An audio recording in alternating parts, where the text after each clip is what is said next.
El 31 de octubre de 1517, el monje Martín Lutero clavó un documento en la puerta de la iglesia del castillo de Wittenberg, Alemania. Abrumado por la corrupción de la iglesia, Lutero planteó un retorno a un cristianismo sencillo, abierto para todo el pueblo y profundamente bíblico.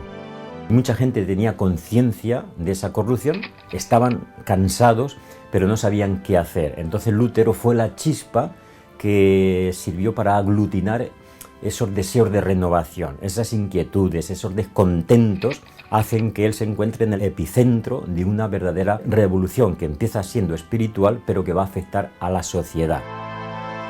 Por eso redactó sus 95 tesis que se oponían principalmente a la venta de indulgencias que establecían que por medio del dinero los creyentes podían obtener el perdón de los pecados. La acción de Lutero, que empieza siendo religiosa, de un pastor de almas que se preocupa del abuso que se está haciendo de la venta de indulgencias y se está abusando de la credulidad del pueblo, que a condición de entregar unas monedas, pues creían que con eso liberaban las almas de sus difuntos del purgatorio. Él condena eso porque es como comerciar con la gracia, y la gracia es un don gratuito de Dios. Su intención no era dividir al mundo cristiano, sino provocar un debate y transformación en las prácticas de la Iglesia. Sin embargo, sin sospecharlo, Lutero dio inicio a un movimiento de fe que transformó la historia. Él no piensa en la repercusión que aquello va a tener, porque su intención no es protestar o ponerse a armar problemas. Su intención, repito, es una preocupación pastoral por su pueblo. Antes de Lutero ya habían aparecido otras expresiones de una búsqueda de un cristianismo diferente. Los movimientos de la prerreforma se dan a partir del 1100 de manera oficial, casi contemporáneos con San Francisco de Asís, que finalmente, a partir de una situación sociopolítica y económica en 1517, se puede dar como tal. Por eso recién, cuando Lutero logra poner sus 95 puntos de disidencia, es cuando se va generando el quiebre oficial entre el cristianismo, que hasta entonces era considerado los poseedores de la única verdad, y este movimiento que comienza a seguir al reformador Martín Lutero. Casi en simultáneo debemos decir que hubieron varios reformadores. Felipe Melanchthon y Lutero, si Lutero ponía el pensamiento teológico, Felipe Melanchthon aportaba la pedagogía y las metodologías de implementación. Casi en simultáneo. En Francia surge Juan Calvino, Ulrico Zwinglio, todos con una fuerte mirada puesta desde las Sagradas Escrituras en el valor de las personas, de cada ser humano, ¿no? Somos libres por la gracia de Dios y no porque otro ser humano nos genera la libertad. Ese es un poco del principio básico de cualquiera de estos reformadores. Al lado de cada teólogo o pastor disidentes del movimiento cristiano hasta ese momento, había mujeres ayudando a pensar, a reflexionar y a hacer teología. Entre ellas, la más conocida es Catalina von Bora, que era monja, que en 1525 contrae matrimonio con Martín Lutero, pero en paralelo tenemos otras mujeres, ¿no? Los reformadores resumieron su teología en 5 lemas: solo Cristo, solo la Escritura, solo la fe, solo la gracia, solo a Dios la gloria. Solo la Escritura, porque justamente se plantea, solo a través de la Escritura conocemos a Cristo. Volver a lo esencial del Evangelio, a las buenas noticias de lo que Dios ha hecho por la humanidad a través de Cristo Jesús. Lutero y la Reforma decían una cosa muy linda.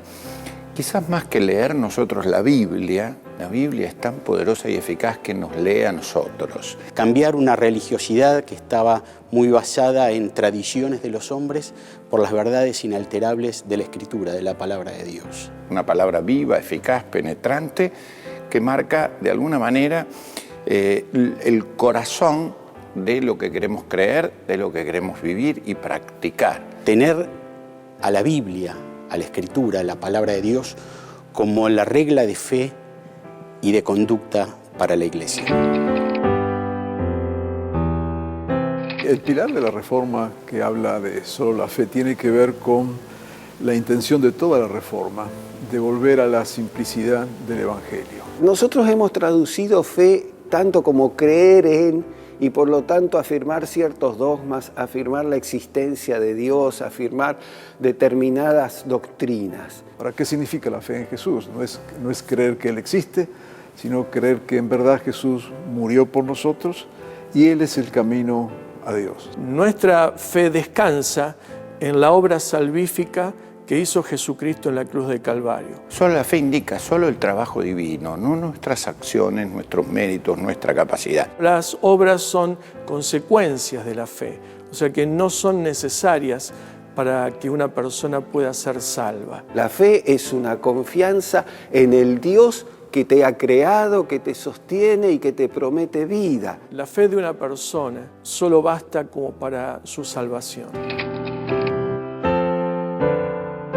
El lema solo la gracia está muy vinculado también al lema de solo la fe en Jesucristo, porque tiene que ver con esto de que solo el amor de Dios, solo la misericordia de Dios nos abre el camino a Dios. Indica el regalo de Dios, indica la generosidad de Dios, indica que Dios está dispuesto a hacernos bien sin que haya méritos en nosotros. Ninguno de nosotros tenemos méritos suficientes, hagamos lo que hagamos, para merecer el amor de Dios. No hay mérito humano, no hay modo humano de llegarse a Dios. Dependemos de esa forma de la justicia divina. Ahora, la gracia es una forma de la justicia divina. Pero es efectivamente una cosa inmerecida por nosotros. Así que el amor de Dios brota del corazón lleno de gracia de Dios. Somos deudores a esa gracia, entonces nos rendimos y abrimos a esa gracia inagotable de Dios. Es una gracia que es costosa porque costó nada menos que la sangre de Cristo. Es decir, el regalo de Dios no es un regalo barato, no es lo que sobraba, sino al contrario, es tan suficiente ella misma y tan preciosa que significó el sacrificio nada menos que de Jesucristo.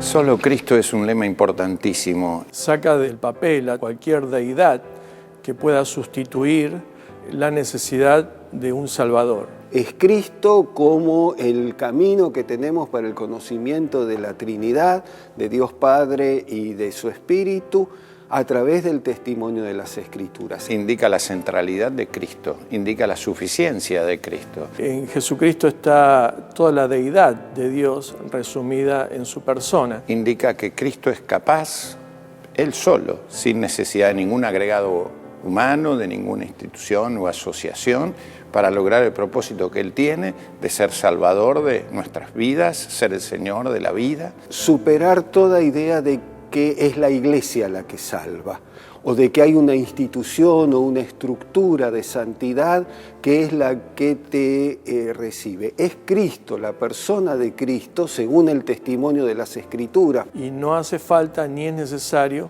ningún sustituto ni otro Salvador para ir a la presencia de Dios. Nuestra dependencia mayor, única y central, es de Cristo, quien es más que suficiente. Por eso esa idea del solo Cristo. Solo a Dios la gloria es un lema que introduce el otro ala de la Reforma, el ala calvinista, justamente como un complemento de las otras expresiones, solo la Escritura, solo la fe, solo la gracia, solo Cristo, para señalar que ningún ámbito humano merece la gloria. Los seres humanos hemos puesto a veces nuestra mirada tanto en nosotros mismos, en pensar en nuestros egos, en nuestra suficiencia, que está bueno pensar que la soberanía, el tributo de nuestro mejor homenaje, lo merece solo Dios. La gloria de Dios es lo que debe guiar toda acción y el único que merece gloria. Ni el Papa, ni los reyes, ni los emperadores merecen gloria. En todo caso merecen respeto como autoridades humanas. Pero la gloria, el sentido de celebrar la existencia, solo debe darse a Dios. No es que no haya un reconocimiento a tantas personas bellísimas. muchos de nosotros hacemos muchas de las cosas que hacemos con gran gratitud a otros seres humanos.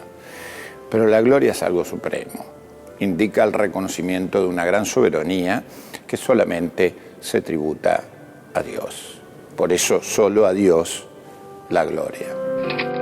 Uno de los objetivos claves de la Reforma fue lograr que todas las personas tuvieran acceso a la Biblia, a través de la traducción, publicación y distribución. La Reforma tiene una relación absolutamente indisoluble, absolutamente imposible de separar con la Biblia. En realidad la Reforma se explica como un movimiento espiritual que lo que pretende es regresar a la Biblia. Y por eso Lutero, como se da cuenta que el pueblo no conoce la Biblia y él ha visto su libertad, la fuerza de su conciencia se ha alimentado de la Escritura, él va a emprender una tarea gigantesca. Y en ese tiempo entonces él traduce la Biblia al idioma alemán. Y hoy está admitido que el idioma alemán debe a esa traducción pues su estilo gramatical, sus términos más valiosos, es como la madre del idioma alemán. Porque Lutero no hizo una traducción pensando en los eruditos, pensando en la élite, sino pensando en el pueblo, porque él entendía que la Biblia es el libro del pueblo de Dios. Esto lógicamente tuvo muchas consecuencias, y tuvo consecuencias en el plano espiritual y tuvo consecuencias también en un plano, si se quiere, social, económico e incluso político. Aferrados al principio de que la Biblia debía estar disponible para todas las personas, los adherentes a la Reforma comenzaron a llevar los textos bíblicos a otros idiomas: alemán, inglés, francés, holandés. Las traducciones de la Biblia se multiplicaban y difundían más allá de las fronteras. En 1569 se publicó la primera traducción de la Biblia de los idiomas originales al español. Traducida por Casiodoro de Reina y revisada por Cipriano de Valera, se la conoció como la Biblia del Oso por el dibujo de su tapa. Sin embargo, su llegada a América iba a demorarse. En 1569, Casiodoro de Reina, un monje español, terminó de traducir la Biblia completa al idioma castellano. Ese mismo año, Felipe II dicta la cédula que establecía la Inquisición en América, y en esa cédula se prohibía el ingreso a nuestros puertos de los libros prohibidos, entre los cuales se encontraba la Biblia en lenguaje vulgar, o sea, en castellano. En 1818 llegó desde Inglaterra Diego Thompson, con la intención de colaborar en la educación y a su vez favorecer la difusión de la Biblia. Tenía como propósito introducir las Sagradas Escrituras, por eso utilizó la Biblia como libro de texto. En lo más profundo de su corazón estaba que la palabra de Dios pueda impactar la vida de los niños, porque ahí veía el futuro, ahí veía la transformación de nuestra nación. Un desafío que consideramos que todavía sigue vigente, que la palabra de Dios pueda llegar a cada niño de nuestro país. En los años siguientes, la difusión de la Biblia pasó por momentos de pleno desarrollo y por tiempos de persecución. Entre 1829 y 1852, coincidentes con el tiempo de gobierno de Juan Manuel de Rosas, la distribución bíblica pasó por dificultades muy grandes. La Biblia, a raíz de la persecución que había a estos primeros cristianos evangélicos que querían distribuir la palabra de Dios, fue quemada en sus traducciones protestantes junto con desnudos pictóricos frente al Cabildo en la Plaza de Buenos Aires. Sin embargo, entre 1843 y 1851 pone la mirada en nuestras tierras Allen Gardiner. Pero es interesante que en el mismo año que partía Allen Gardiner, nacía en Italia Francisco Pensotti.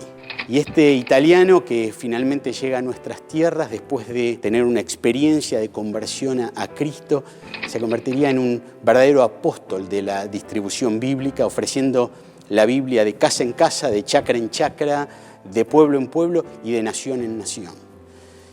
Y su labor fue de tremenda influencia en lo que después derivó en la labor de los colportores o vendedores de Biblias, que iban casa por casa distribuyendo la palabra de Dios, pero también dando origen a numerosas iglesias evangélicas.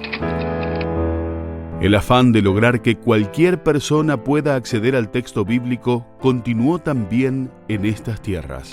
En 1881 se realizó la primera traducción a una lengua indígena, una lengua autóctona, el Evangelio de Lucas en el idioma yagán. Desde entonces la Biblia o parte de ella se ha traducido a numerosas lenguas de nuestro país.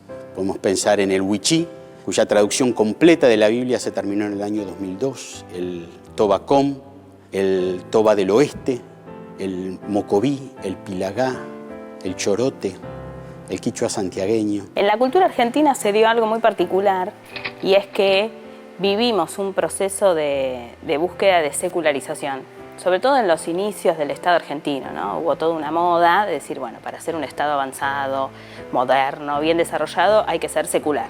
Entonces tenemos que sacar todo lo que pueda tener un tinte religioso. Esa era un poco la idea que se instaló, no solo en Argentina, sino en los países de la región en general. Pero el caso argentino es muy particular porque en muchas áreas de la cultura uno encuentra claras menciones a la Biblia. En la formación de la cultura argentina hay una presencia importante de la Biblia. Por ahí no dicho, ¿no? No es la Biblia dice, pero la Biblia aparece de muchas maneras. Su presencia se puede identificar en diversos campos, en el derecho, en la política, en la educación, en las artes, en la música y hasta en los refranes populares. Y fue de alguna manera la cosmovisión bíblica moldeando el modo de entender diferentes aspectos de la cultura argentina. Sin embargo, tenemos que decir que hasta el día de hoy, a pesar de que se han distribuido millones de ejemplares a lo largo y a lo ancho de la Argentina, la Biblia sigue siendo desconocida por la mayoría de la gente, aún por una parte importante de aquellos que podemos considerar como intelectuales. Creo que hoy por hoy la Biblia tiene como diferentes espacios, ¿no? Por un lado hay quienes la miran con cierta sospecha, porque es un libro antiguo y hay que ver si se entiende o no.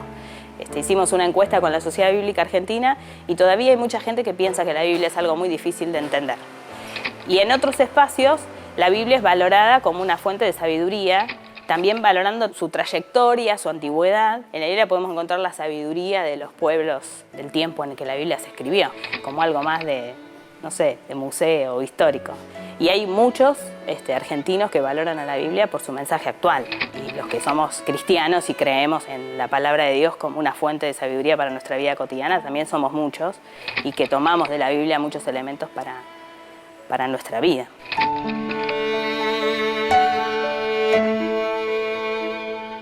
La Biblia para mí es el alimento diario. Así como artista, como bailarín, suelo tener una muy buena alimentación, un cuidado del cuerpo. El hecho de poder tener el alimento diario espiritual. La Biblia para mí es el libro de cabecera.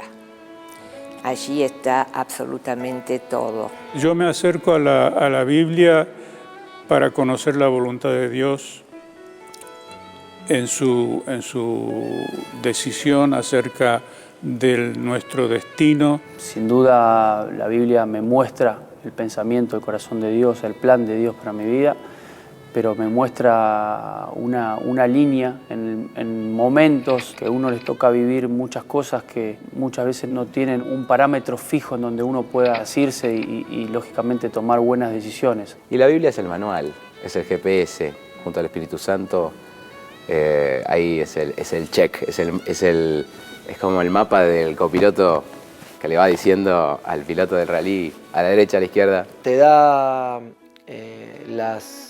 como las coordenadas, ¿no? que sin duda a través de Cristo te llevan al Espíritu Santo. El centro, el lugar de búsqueda, el lugar de referencia, el lugar de mis preguntas, el lugar de mis respuestas. Trato de vivirlas de una experiencia personal, que sea algo real, no de un libro solamente, para que de alguna forma se pueda manifestar el amor de Dios a través de mi vida en otros, ¿no? Porque eso me parece que es el fin último. Borges decía que lo que le fascinaba de la Biblia era que enfrentaba a sus hombres con las grandezas y sus debilidades. Más allá de su importancia intelectual y demás, tiene un acercamiento a uno de mucho más cotidiano y mucho más frecuente del que uno imagina. Yo veo en la Biblia historias